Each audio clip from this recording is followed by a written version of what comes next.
성경 공부하겠습니다. 함께 하실 말씀은 구약성경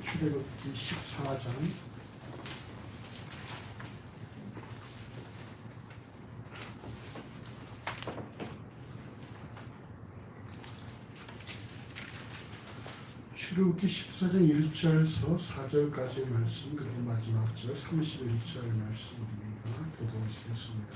구약성경 102쪽 전후로 있습니다. 1절에서부터 4절까지 교독을 하시고 31절을 합독하시겠습니다. 제가 14장 1절을 봅니다. 여호와께서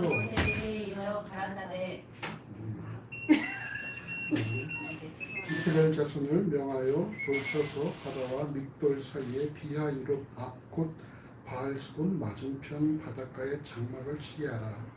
바로가 이스라엘 자손에 대하여 말하기를 그들이 그 땅에서 아득하여 가문에 갇힌 바 되었다 할지라. 내가 바로의 마음을 강팍해 한즉 바로가 그들의 뒤를 따르리니 내가 그와 그 온 군대를 인하여 영광을 얻어 애굽 사람으로 나를 여호와인 줄 알게 하리라 하시매 우리가 그대로 행하니라. 31절 함께하겠습니다.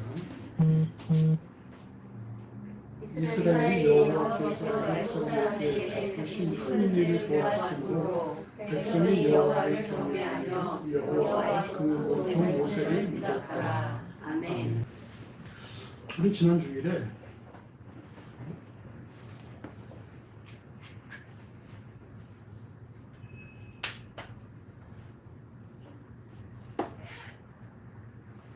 요셉이 아비와 그 형제들을 고센 땅에 머무르게 한 이유가 뭐라고 했는지 기억납니까?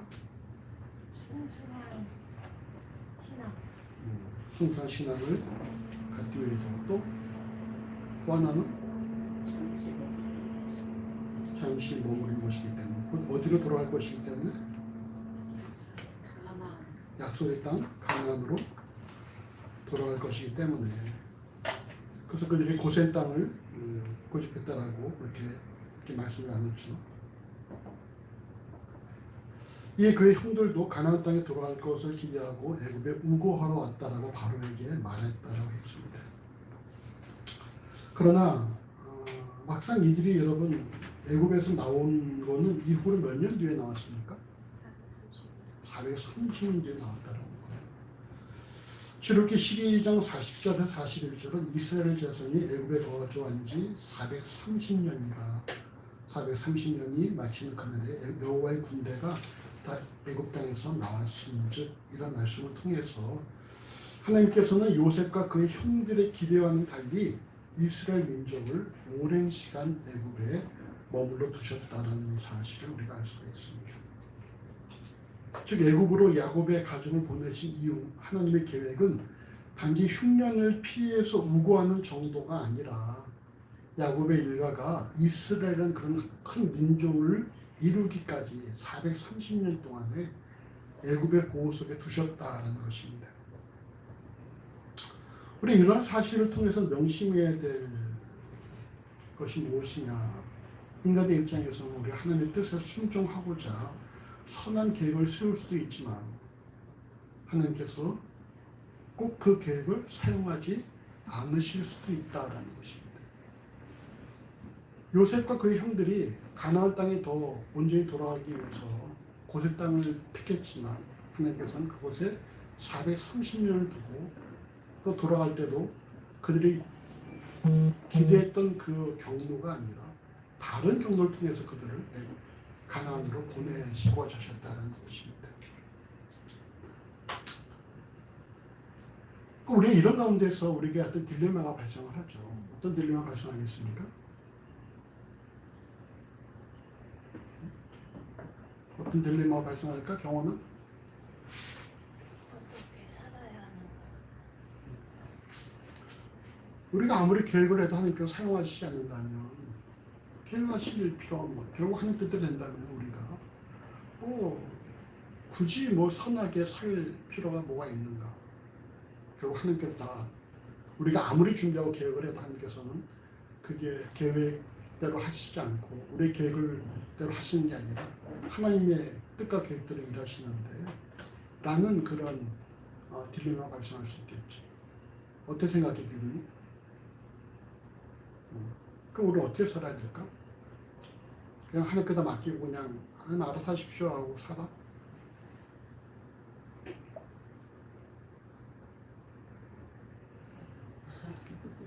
어떻게 해야 될지. 어떻게 해야 될까 경제?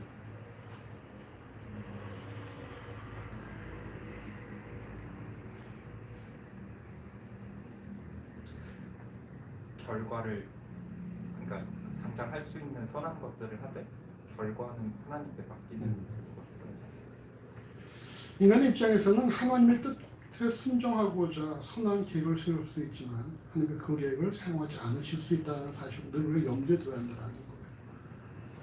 그래서 우리 역할은 뭡니까? 자신의 영성과 신앙적인 양심을 바탕으로 하나님을 섬기는 일에 최선을 다해야 하겠지만 이후의 진행, 이후의 결과는 하나님께서 모든 걸 합력하여 선을 이루실 것이다라는 그런 소망과 그런 기대를 우리가 갖고 살아야 되는 것이죠.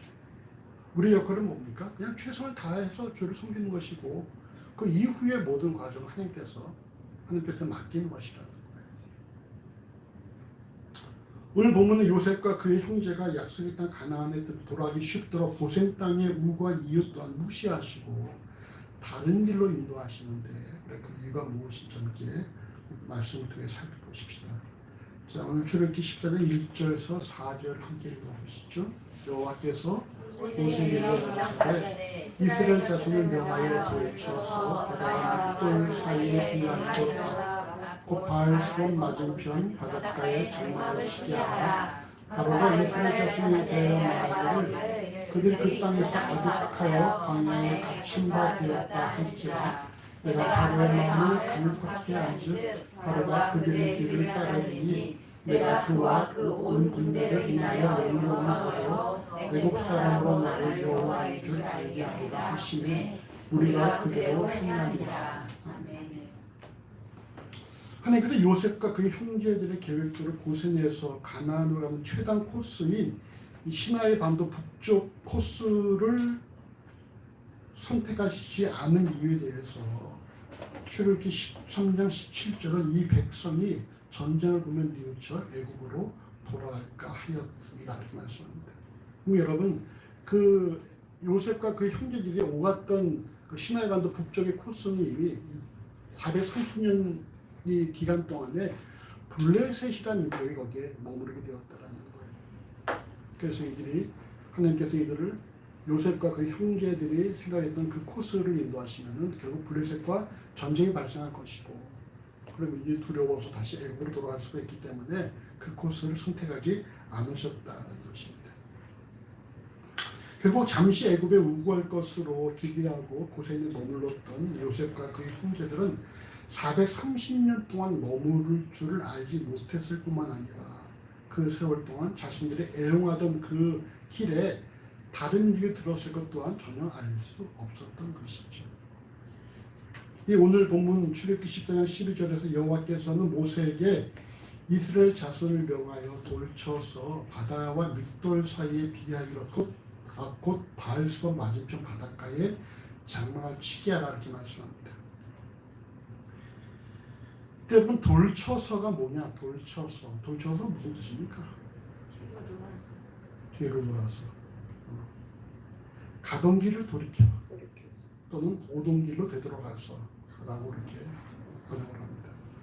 이를 볼 때 하나님께서 모세에게 뭘 명하신 겁니까? 너희가 왔던 길을 되돌아가라 라고 말씀합니다. 왔던 길을 되돌아가라. 이게 한두 명도 아니잖아요.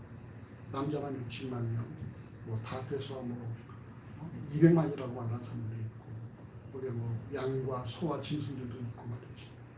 근데 그들을 왔던 길을 되돌아가라라고 말씀하시는 것입니다. 되돌아가서 해야 될 게 무엇입니까? 진을 치라. 어디에 진을 치라는 거예요? 비하이로. 바닷가 맞은편 바닷가에 장막을 치라. 그건 뭡니까? 바닷가 앞에다가 장막을 치라는 거예요. 내 오던 길을 되돌아가서 바닷가 앞에다 장막을 쳐라 이렇게 말씀합니다. 흔히 배수의 진을 친다라는 것은 결사항정을 뜻하는 것이죠. 뒤에 더 이상 퇴로가 없다.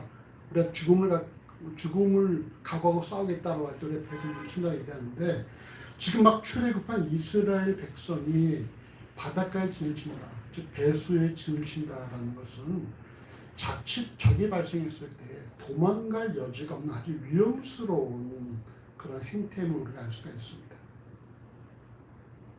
또는 본문 출애굽기 14장 3절은 이처럼 바닷가에다가 진을 친 이유에 대해서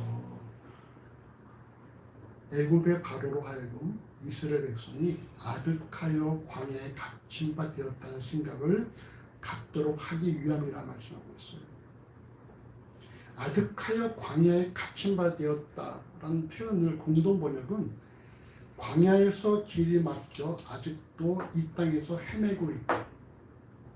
또 새 번역은 막막한 광야에 갇혀서 아직 이 땅을 헤매고 있을 것이라 이렇게 번역하고 있습니다. 여러분 여기서 중요한 표현이 뭔지 아십니까? 생각? 광야에서 아직 길이 막혀 아직도 이 땅에서 헤매고 있다. 막막한 광야에 갇혀서 아직 이 땅을 헤매고 있을 것이다. 우리 성경에서는 그냥 아득하여 광야에 갇힌 바 되었다라고만 기록했지만 공동번역과 새번역은 공통적으로 어떤 단어를 사용하고 있어요? 아직까지. 장소. 아직 이 땅을 헤매고 있다는 것이죠. 바로 볼 때 뭐예요? 아직도 그들이 어디에 있다? 애굽 안에 있다. 고센 땅에 있다가 바로 경계를 타서 넘어갈 줄 알았는데, 시나이 바다로 넘어갈 줄 알았는데 그들이 밑으로 내려오면서 아직도 그들이 애굽에 있다. 왜? 그들이 갈 바를 모르고 있다. 그들이 지금 갈 길을 모르고 헤매고 광야에서 헤매고 다니면서 아직도 이 땅에 머물러 있을 것이다 라는 그런 생각을 하게 만들었다는 거. 그럼 무슨 말입니까? 아직도 바로에게 내가 그들을 저지하거나 공격할 수 있는 그런 기회가 있다라는 것을 알려주는 것이다. 즉 하나님께서는 이스라엘 백성으로 하여금 가던 길을 돌이켜서 너희가 가던 길을 돌이켜서 바닷가에 진을 치라고 명령하신 건 무엇입니까?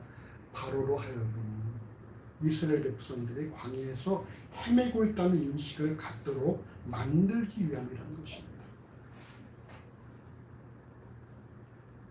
하나님께서는 바로로 하여금 이 같은 인식을 갖게 하신 이후에 오늘 본문 출애굽기 14장 4절에서 내가 바로의 마음을 강팍케 하는지 바로가 그들의 뒤를 따르리니 내가 그와 그 온 군대를 인하여 영광을 얻어 애굽 사람으로 나를 여호와인 줄 알게 하리라 이렇게 말씀합니다.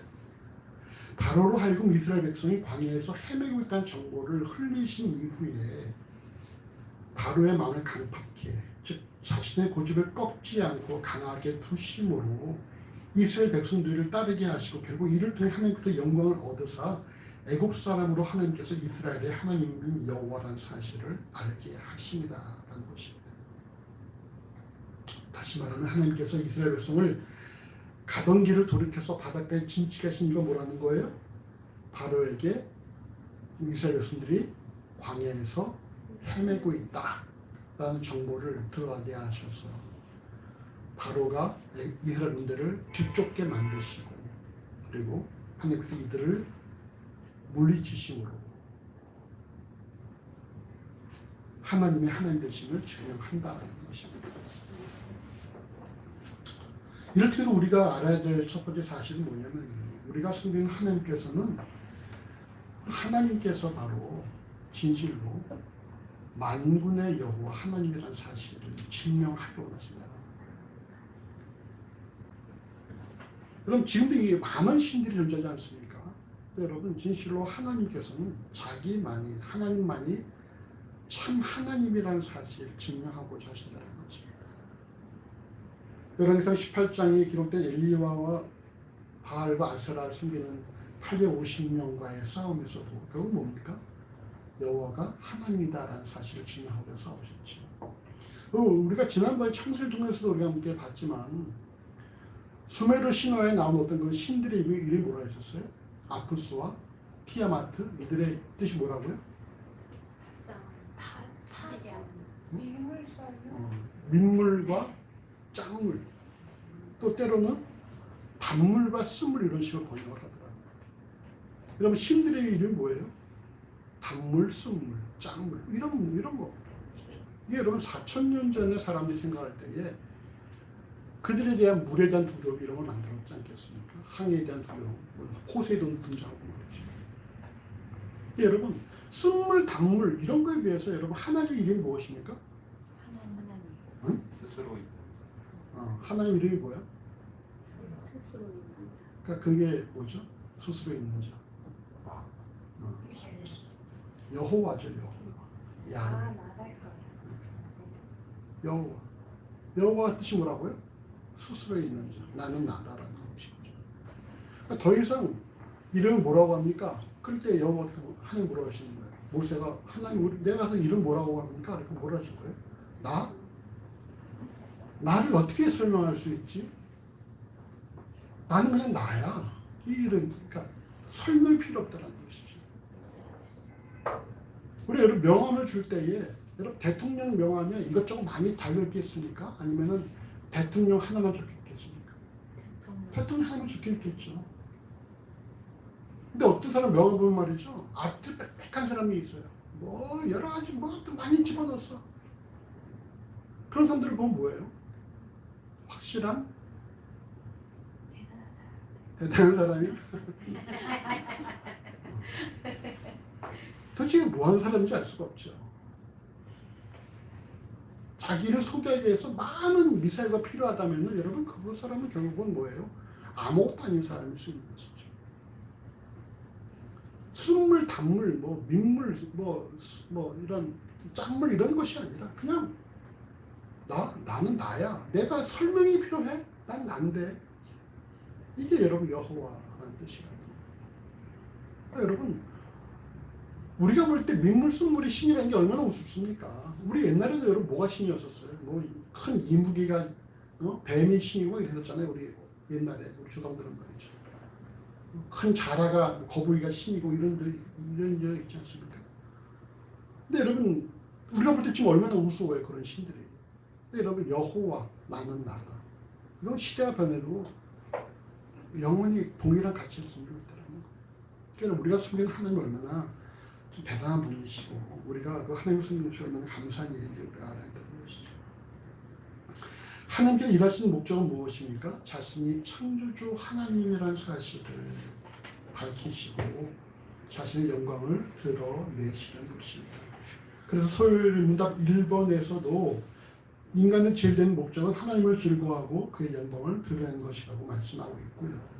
여러분 사도행전 12장 23절에서는 헤롯이 영광을 하나님께 돌리지 아니함으로 주의 사자가 곧 친히 충이 먹어 죽었다 이렇게 말씀하고 있어요. 영광을 하나님께 돌리지 않고 스스로 그 영광을 독차지하라고 할 때에 충이 먹어 죽었다라는 것입니다. 하나님께서 자신의 영광을 드러내시기 위해 일하신다는 사실을 명심한다는 우리도 우리에게 주어진 삶을 통해서 하나님 영광을 드러내는 삶을 살아야 될 것입니다. 그것이 우리 삶의 목적이기 때문에 그렇죠. 근데 우리가 오늘 본문을 통해서 주목할 사실이 뭐냐면 하나님의 영광을 드러내는 이 일이 이스라엘 백성에게는 어떻게 다가왔어요? 위기로 다가왔단 말이에요. 위기와 두려움으로 다가왔다는 것입니다. 홍해 앞에 진을 치고 뒤에서 애굽의 군대가 쫓아오는 홍해와 애굽 사이의 군대 사이, 애굽의 군대 사이에 놓인 이스라엘 백성의 심정이 출애굽기 14장 10절과 12절에 기록되었습니다. 함께 읽어보십시다. 10절에서 12절. 바로가 가까워 올 때에 이스라엘 자손이 눈을 들어 본즉 애굽 사람들이 자기 뒤에 미친지라 이스라엘 자손이 심히 두려워하여 여호와께 부르짖고 그들이 또 모세에게 이르되 애굽에 내장지가 없으므로 당신이 우리를 이끌어내는 광야에서 죽게 하느뇨 어찌하여 당신이 우리를 애굽에서 이끌어내어 이같이 우리에게 하느뇨 우리가 애굽에서 당신에게 구한 말이 이것이 아니뇨 이르기를 우리를 버려두라 우리가 애굽 사람을 숨길 것이라 하지 아니하더뇨 애굽 사람을 숨기는 것이 광야에서 죽는 것보다 낫겠노라. 아멘.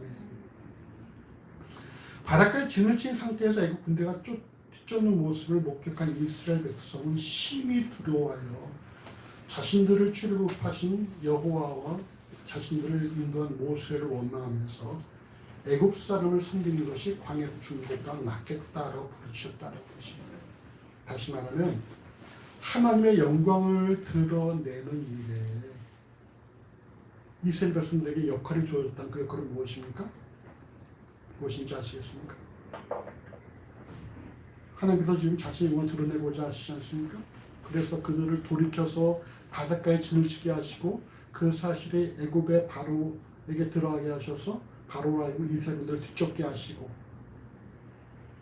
결국 이스라엘 백성들은 뒤에 홍해가 있고 바닷가가 있고 앞에는 애굽을 쫓아오고 그 사이에서 좀 두려워하고 있잖아요.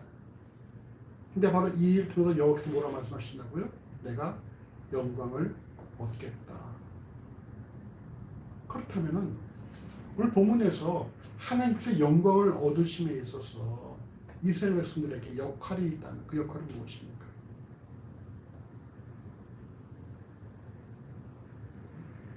뭘까요? 드러내기냐 그러니까 본문에서 가만히 있을지 가만히 있을지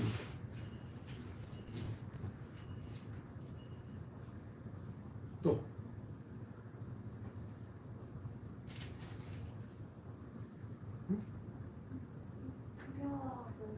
두려워하고 두려워하는 것. 그리고 여러분 이들 역할이 일단 무엇입니까? 여호와께 부르짖게 여러분 부르짖는다는 말은 없죠. 소망을도? 소망을 듣는 말이 어디 있지?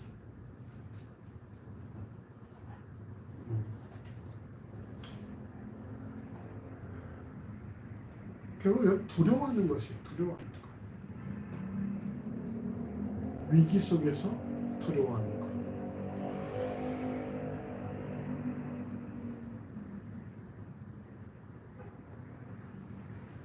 두려워해서 하나님과 모세를 원망하는 그런 모습이 이들에게 주어진 역할이라고 볼 수 있다는 것입니다.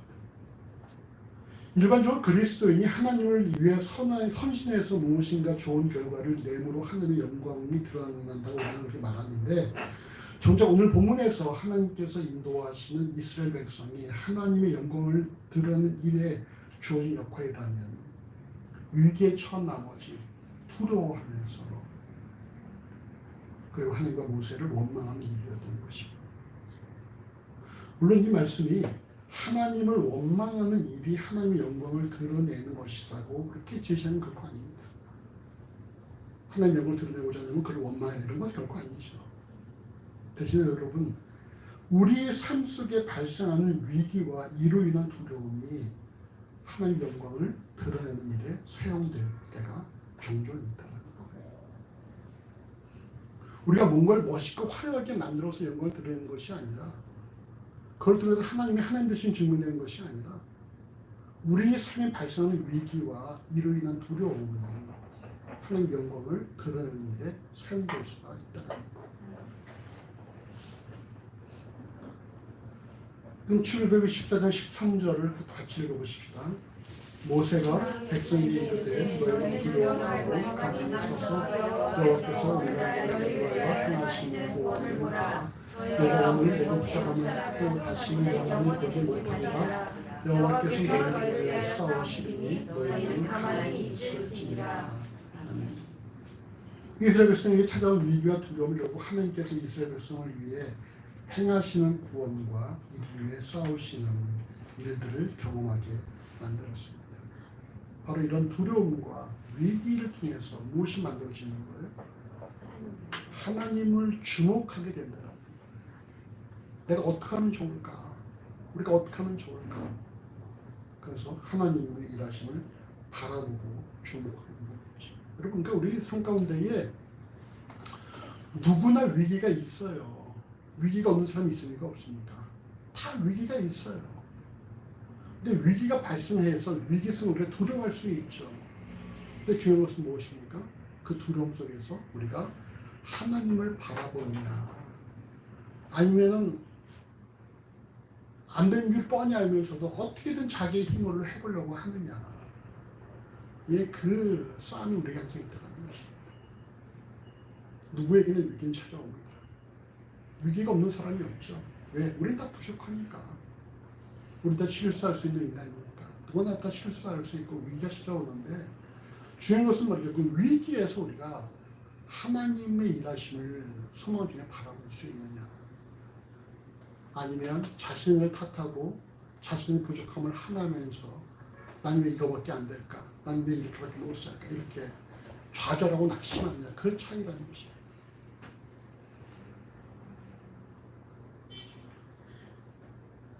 하나님께서 그들에게 말씀하십니다. 두려워 말고 너희는 가만히 있어서 여호와께서 너희를 행하시는 구원을 보라. 두려워 말고 하나님을 보라.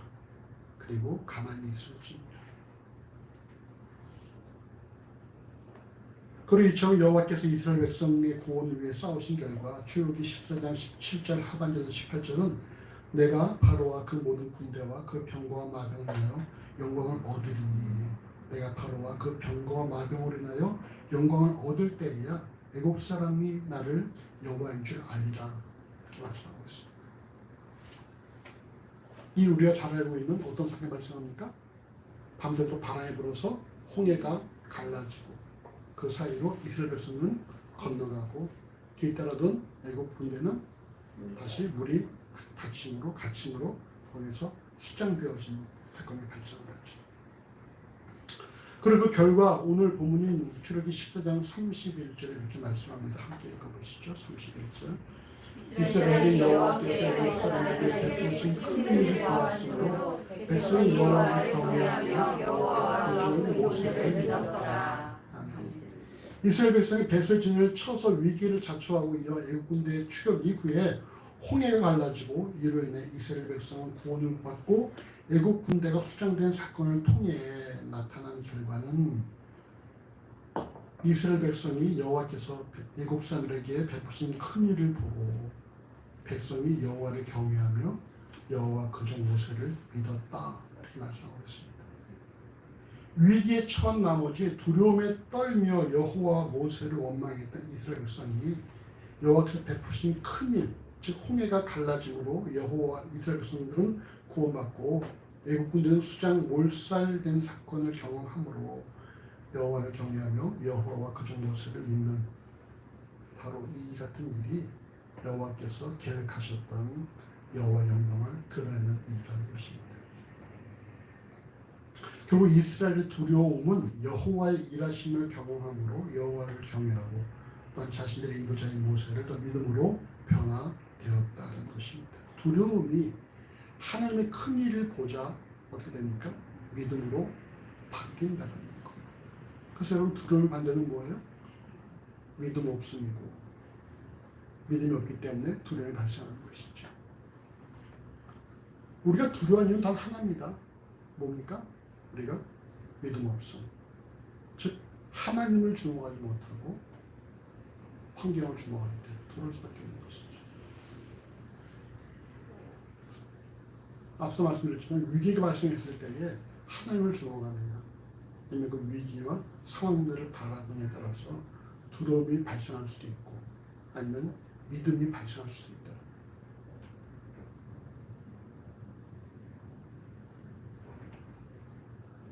그래서 우리가 신앙을 볼 때에 뭘 봅니까? 그 사람이 막 좋을 때를 보는 것이 아니죠. 큐티도 잘하고 예배도 잘 나가고 뭐든 다 잘할 때의 그 모습을 보는 것이 아니라 그 사람이 힘들고 어려운 상황 속에 들어있을 때 그때 그가 어떻게 살아가느냐를 보면은 그 사람의 신앙이 어떤 영적인 성기를 알 수가 있다. 좋을 때야 뭐 누구나 다 좋죠. 근데 이제 힘들고 어려울 때에 도저히 하나님을 바라볼 틈도 없는 그런 상황 속에서도 끊임없이 묵상을 게을리하지 않고 하나님을 주목하며 살아간다. 그럼 하나님께서 그 사람을 인도해 가시는 거야. 근데 뭐 편할 때는 열심히 하다가 좀 힘들고 어려울 때에 여러 가지 이유로 상황이 없고 마음의 여유가 없고 시간이 없고 여러 가지 이유로 인해서 못하고 있다. 그럼 어떻게 되겠습니까? 그래서 그 상황에 빠져가 들어갈 수밖에 없는 것이죠.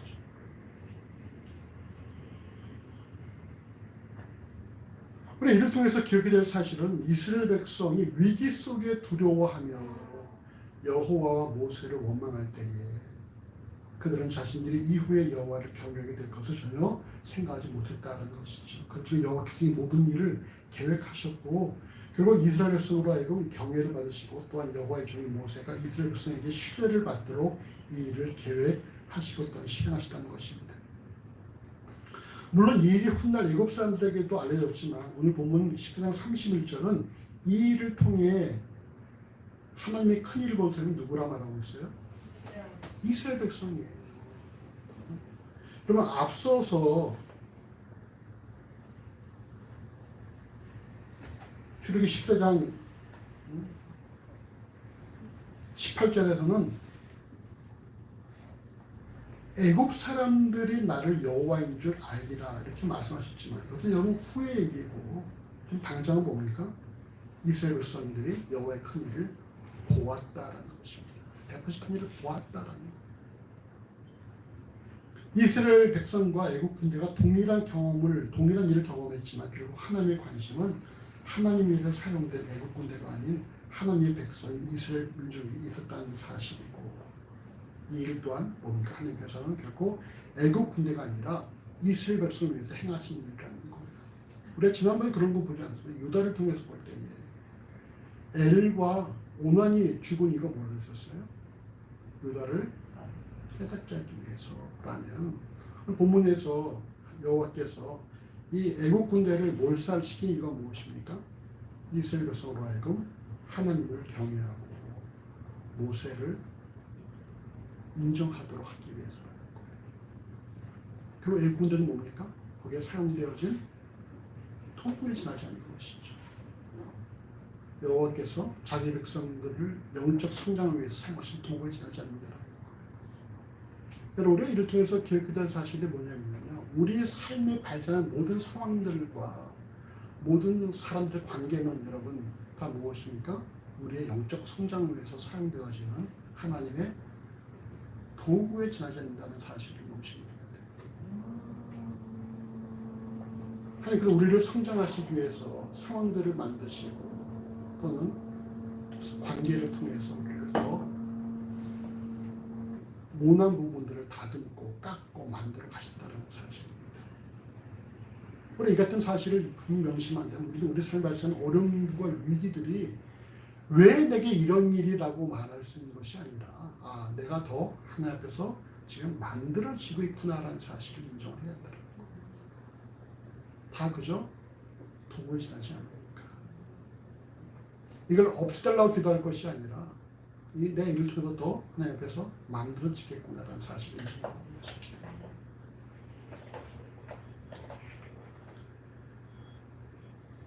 결국 하나님께서는 궁극적으로 자신의 영광을 드러내는 일을 하시는데 이 하나님 영광을 드러내는 이 일의 과정이 뭡니까?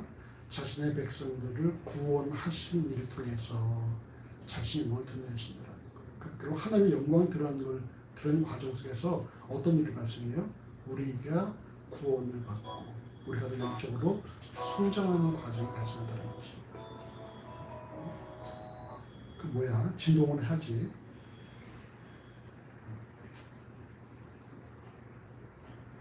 우리 본문을 통해서 또 명심해야 할 사실은 말이죠. 자신이 예수를 주로 고백하는 그리스도인이라면 자신 또한 하나님의 영광을 드러내는 일에 역할이 주어졌다는 것이고 그 역할이 순간적으로 자신을 위기로 몰아넣고 두려움을 자아낼 수도 있다라는 거예요.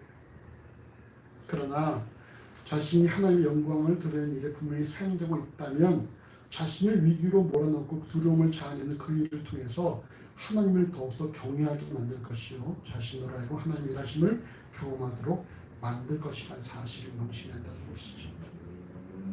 결국 자신이 예수를 주라 고백하는 그리스도인으로서 하나님의 영광을 드러내는 일에 사용된 자는 분명한 정체성이 있다면 우리는 원치 않는 위기에 의해 그 어떤 두려움이 발생하더라도 결국 이 모든 일을 궁극적으로 하나님의 영광을 드러내며 자신으로 하여금 하나님의 일하심을 경험하게 하실 도구에 지나지 않는 사실을 우리가 명심해야 한다는 것입니다. 우리에게 모든 위기와 모든 상황들은 다 우리를 더 성장케 하기 위한 하나님의 도구다라는 라는 사실을 명심해야 됩니다. 그래서 우리는 우리 삶에 위기가 발생할 때 어떻게 말해야 됩니까?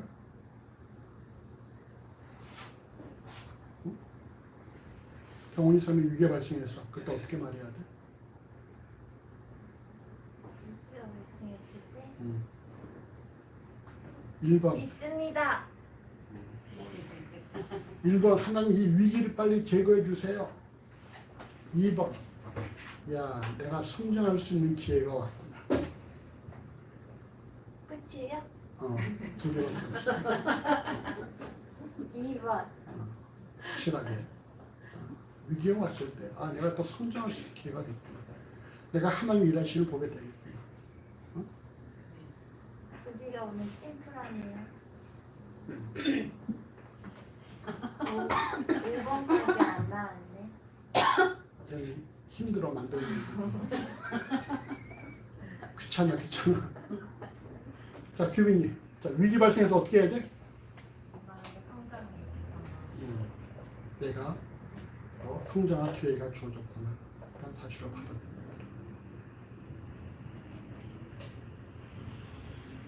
시편 66편 12절에 이렇게 말씀하죠. 우리가 불과 물을 통행하였더니 하나님께서 우리를 풍부한 곳에 들게 하셨습니다. 이렇게 말씀하고 있습니다. 우리가 불과 물을 통과했더니만 우리 결국 풍부한 곳으로 들게 하셨다는 것입니다. 모든 그리스도인은 하나님께서 자신의 영광을 드러내시고자 만드신 무대에 등장하는 배우예요. 배우. 제가 배우입니다.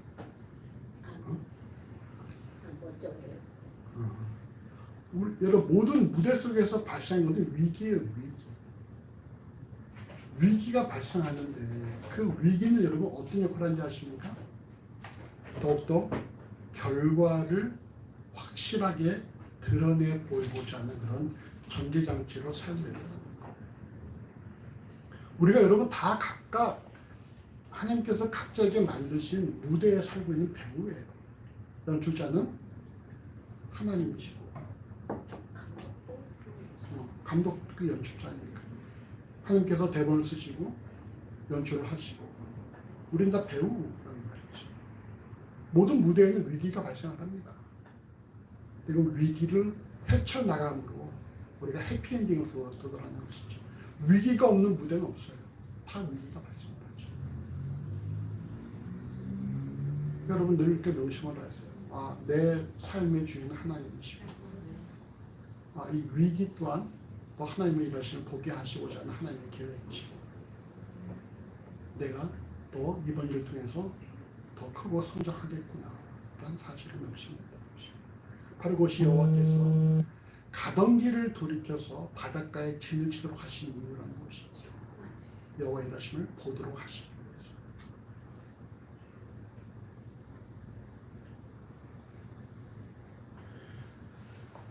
예수를 주라 고백하는 그리스도인, 즉 자신이 하나님의 주권에 속한 그리스도인의 사실을 믿고 확신한다면 자신 또한 하나님의 영광을 드러내는 무대에서 주어진 역할이 있다는 사실과 그 역할을 감당하는 중에 세웠던 계획이 변경되고 생각지 못했던 위기와 그에 따른 두려움이 발생할 수도 있지만 결국 이 모든 일을 통해 하나님의 일하심을 목격하고 하나님의 영광이 드러나게 될 것이라는 사실을 늘 명심하고 한다는 것입니다.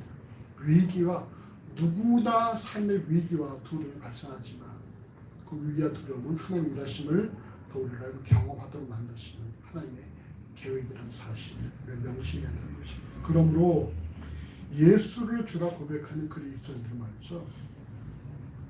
어떤 상황에서도 항상 뭐 해야 돼요? 항상 범사에 감사하는 거예요. 그냥 주어진 모든 일에 감사하는 거예요.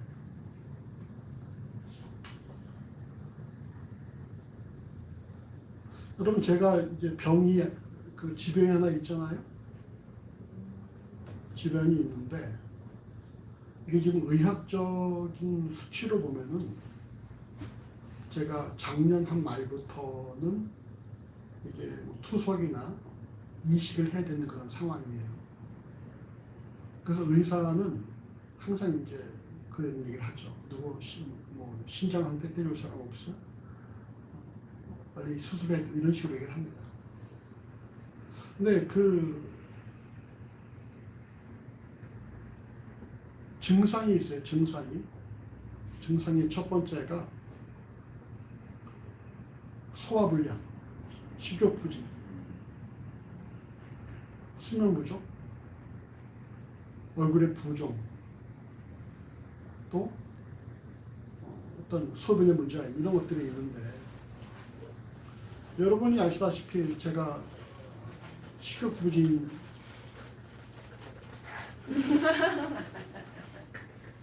무슨 소리지? 식욕부진은 아니죠. 물론 젊을 때만큼은 못 먹지만 식욕부진은 아니고 소화불량도 아니고 먹고 어떤 구토가 나오는 것도 없고, 잠은 요즘 아주 가을치라는 잠을 너무나 잘 자서 늦게 일어나서 목숨도 못 올리고 있는 그런 상황이고, 그리고 붓기도 없죠. 부었어 목사님? 아니 얼굴. 배가 부었다고? 그리고 그러니까 의학적인 그런 어떤 예로 볼 때는 지금 투석이나 어떤 이식을 해야 되는 그런 상황인데, 내 몸 상태는 크게 느낀 것이 없다라는 것입니다. 의사가 늘 물어봐요. 별다른 이상 없죠? 없어요. 빨리 하긴 해야 되는데 2달 뒤에 볼까요? 3달 뒤에 보죠. 3달 뒤에 가요. 어제 이상하면 찾아오시고 알았다고. 근데 저는 늘 기도하는 게 뭐냐면, 은퇴하기까지는 그런 일이 없도록 해주십시오. 은퇴하기까지만 그런 일이 없도록, 투석하지 않도록 해주십시오. 그리고 매년 생일을 맞이할 때마다 또 한 해를 건강하게 하시니 감사합니다. 그리고 3개월이나 4개월에 병원 가서 검진할 때마다 또 하나님이 일하시는 것도 기대하고. 근데 여러분, 이것이 안 될 수도 있죠. 근데 그렇다 할지라도 뭡니까? 늘 우리의 삶은 뭐예요? 하나님 또 다른 계획이 있으시겠구나. 하나님 또 다른 어떤 하나님께 손을 이루시겠구나. 감사하는, 어떤 상황에서도 감사하는 것이. 물론 지금도 감사하지만 내 기대와 하나님의 계획이 맞지 않아서 내가 70 되기 전에 어떤 일이 발생한다 할지라도, 그런데 여전히 뭡니까? 내 고백은 뭐예요? 감사하는 거예요. 감사. 하나님께서 나를 나보다 더 잘 아시니까 또 다른 하나님 계획이 있겠구나라는 것이죠. 우리 삶은 말이죠. 어떤 일이 발생해도 뭐예요? 늘 감사해요. 감사.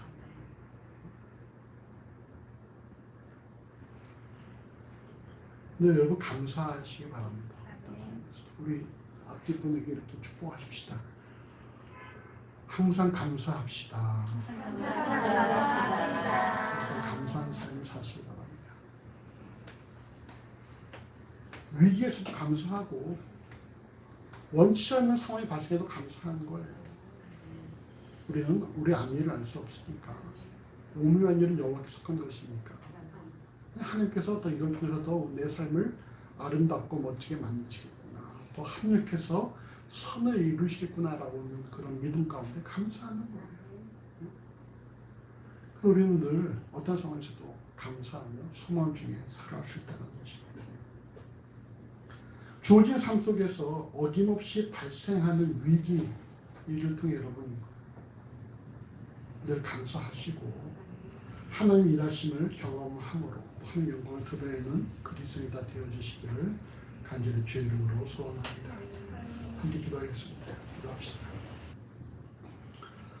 아버지 감사합니다. 우리 삶에도 우리가 원치 않는 상황이나 예고치 못한 위기가 발생할 수 있다는 사실을 우리가 인정할 수 있도록 인도해 주시고, 그러나 우리가 어떤 위기와 어떤 원치 않는 상황에서도 우리가 낙심하거나 좌절하지 않게 만들어 주시며, 또 우리를 위해서 일하시는 하나님을 주목할 수 있는 그런 은혜가 있도록 인도하시기를 하나님 간절히 소원합니다.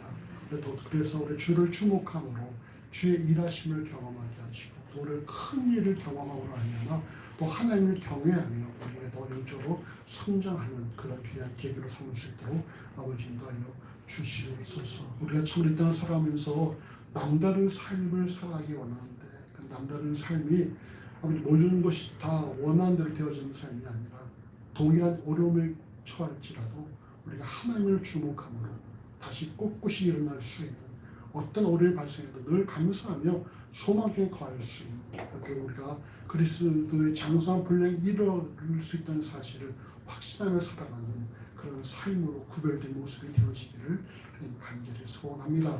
모든 심령마다 주의 성령을 충만케 하시고 교수님도 하시네 감사합니다. 예수의 이름으로 기도합니다. 아멘.